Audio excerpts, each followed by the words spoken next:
Hello, this is Online Q's YouTube channel for online queries. In this video, I will show you how to hide and unhide Facebook posts on your profile. There are mainly two ways to hide your Facebook posts from public viewing. First, find the post that you want to hide, then click on the little globe icon. Here you can select the audience of that particular post. Scroll down and choose Only Me, then click Done. You can see the lock icon when the post is private. Repeat the process and select Public to make the post public. Another way to hide your Facebook post is by click on the three-dot icon on your profile, then click Activity Log. Click your Posts option from the left tab.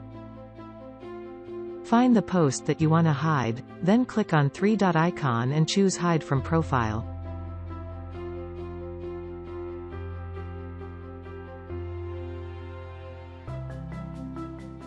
In order to unhide the post, repeat the same process and click Add to Profile. This is how you can hide and unhide your Facebook post. Thanks for watching. Please like and subscribe.